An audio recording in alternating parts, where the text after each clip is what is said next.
இது டேலண்ட மட்டுமோ டான்ஸ மட்டுமோ இல்ல அண்ணனோட பாட்டை மட்டும் கேட்டு வளர்ந்த கூட்டம் கிடையாது. இது இந்த எலெக்ஷனோட லாஸ்ட் பதிவு கொஞ்சம் நீளமான பதிவு தான். மாற்றம் வேணும்ன்றதுக்காக டிவி கேக்கு ஓட்டு போட ரெடியா இருக்கக்கூடிய ஒரு சில ஆட்களுக்கான பதிவு தான் இது. மாற்றம்னா என்னங்க? இடுப்புல கட்டின துண்டு தோள்பட்டைக்கு போச்சுல, அது மாற்றம். கை நாட்டு வச்சிட்டு இருந்த நம்ம கையெழுத்தா மாத்தணும்ல, அது மாற்றம். பெண்களுக்கு சொத்துல சம உரிமை இருந்துச்சுல, அது மாற்றம். விதவைகள்ன்ற பேரை எடுத்துட்டு கைம்பெண்கள்னு மாத்தினாங்களே, அது மாற்றம். மாற்றுத்திறனாளிகளுக்கு ஒரு பேர் வச்சாங்க, ஊனமுற்றோர்ன்றத மாத்தி, அது மாற்றம். அது மட்டும் இல்லாம திருநங்கைகள்ன்ற ஒரு கௌரவ பேர் கொடுத்தாங்க, அது மாற்றம். இதெல்லாம் மாற்றம்னு சொன்னா ஒத்துக்க முடியும். அந்தந்த ட்ரெண்டுக்கு ஏத்த மாதிரி அந்தந்த சூழ்நிலைக்கு ஏத்த மாதிரி விஷயங்கள் நிறைய கொடுத்துட்டு இருக்காங்க, அதுதான் மாற்றம். முக்கியமான பேசிக் நீட்ஸ் என்ன? உண்ண உணவு, உடுத்த உடை, இருக்க இடம். வாழ்றதே சோறு தண்ணிக்கு தாங்க. சோறு தண்ணி கூட இல்லாம இருந்துடலாம் அப்படின்னு சொல்லக்கூடிய ஒருத்தர் தான் உங்களுடைய மாற்றமா. பேசிக் நீட்ஸே என்னன்னு தெரியாத ஒரு ஆள் தான் மாற்றத்தை கொண்டு வர போறாங்களா? சரி, ஓகே. என்னைய பத்தி இது வரைக்கும் நீங்க எவ்வளவோ அவதூறு பேசியிருக்கீங்க, என்னென்னமோ பேசியிருக்கீங்க, என்னோட பர்சனல் வரைக்கும் எடுத்து வச்சு பேசியிருக்கீங்க. இன்னைக்கு வரைக்கும் நான் விஜயண்ணனோட எந்த ஒரு பர்சனலையும் பத்தி நான் பேசினது கிடையாது. என்ன இருந்தாலும் விஜயண்ணன் கூட வாழ்ந்த மனைவி, அவங்களோட குழந்தைகள், அவங்களையே ரொம்ப மோசமா பேசக்கூடிய ஒரு கூட்டத்தை உருவாக்கி வச்சிருக்கிறாரு. இதெல்லாம் எங்க? இதோட மைய காரணம் எங்கன்னு பார்த்தோம்னா, விஜயண்ணா விசஸ் அஜித் சார் அப்படின்ற மாதிரி ஒரு டாக்ஸிக்கான கூட்டத்தை தான் உருவாக்கியிருக்கு. இது டேலண்ட மட்டுமோ இல்ல டான்ஸ மட்டுமோ இல்ல அண்ணனோட பாட்டை மட்டும் கேட்டு வளர்ந்த கூட்டம் கிடையாது. இதே நரேட்டிவ தான் இப்ப டிவிகே விசஸ் டிஎம்கே அப்படின்னு அரசியல்லையும் கொண்டு வர பாக்குறாங்க. சிவகார்த்திகேயன் அண்ணன் ஃபேன்ஸா இருக்கட்டும், இல்ல அஜித் சார் ஃபேன்ஸா இருக்கட்டும், இல்ல ரஜினி சாரோட ஃபேன்ஸா இருக்கட்டும், எல்லாரையும் ஆப்போசிட்ல வசைப்பாடி உருவான ஒரு கூட்டம். சரி, இதெல்லாம் ஒரு பக்கம் இருக்கட்டும்.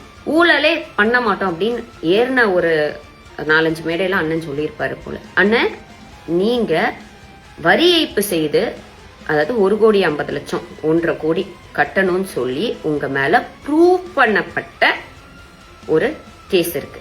நிறைய அரசியல்வாதிகள் மேல பல குற்றச்சாட்டுகள், பல ஊழல் குற்றச்சாட்டுகள், அவதூறுகள்லாம் இருந்திருக்கு. ஆனா எத்தனை ப்ரூவ் ஆயிருக்குன்றத பாக்கணும். அப்படி சொல்ல போனா அண்ணன், நீங்க ஒரு ப்ரூவன் கிரிமினல். இப்படிப்பட்ட ஒரு ஆளுக்கு நீங்க உங்களுடைய வாக்குகளை செலுத்த போறீங்களா அப்படின்னு யோசிச்சுக்கோங்க. நேத்து கூட 100 கோடி சொத்து மதிப்பை ரீசெண்டா நடந்த அந்த நாமினேஷன் லிஸ்ட்ல காட்டலன்னு சொல்லி சென்னை உயர்நீதிமன்றம் சொல்லியிருக்கு. இந்த மாதிரி ஒரு வல்கர் வாரியர்ஸ் கிட்டையும் சாம்பி கூட்டத்துக்கிட்டையும் நாட்டை ஒப்படைக்கிறீங்கன்னு எனக்கு புரியல.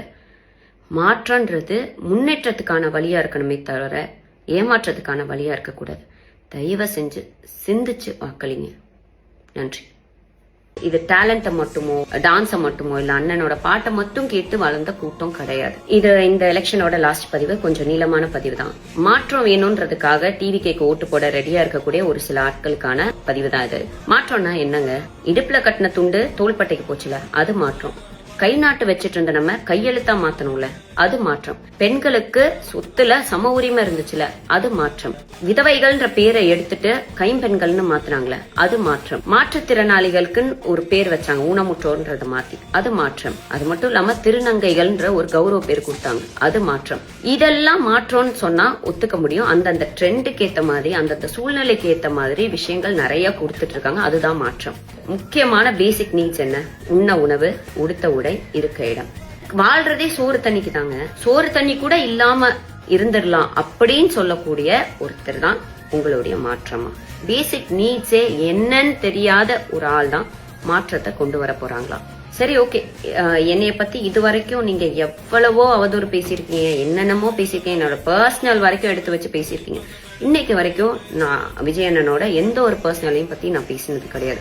என்ன இருந்தாலும் விஜயண்ணன் கூட வாழ்ந்த மனைவி, அவங்களோட குழந்தைகள், அவங்களையே ரொம்ப மோசமா பேசக்கூடிய ஒரு கூட்டத்தை உருவாக்கி வச்சிருக்கிறாரு.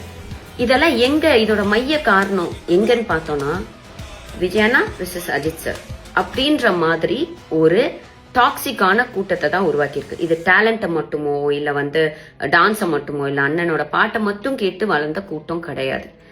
இதே நரேட்டிவ தான் இப்ப டிவிகே விசஸ் டிஎம்கே அப்படின்னு அரசியல்லையும் கொண்டு வர பாக்குறாங்க. சிவகார்த்திகேயன் அண்ணன் ஃபேன்ஸா இருக்கட்டும், இல்ல அஜித் சார் ஃபேன்ஸா இருக்கட்டும், இல்ல ரஜினி சாரோட ஃபேன்ஸா இருக்கட்டும், எல்லாரையும் ஆப்போசிட்ல வசைப்பாடி உருவான ஒரு கூட்டம். சரி, இதெல்லாம் ஒரு பக்கம் இருக்கட்டும்.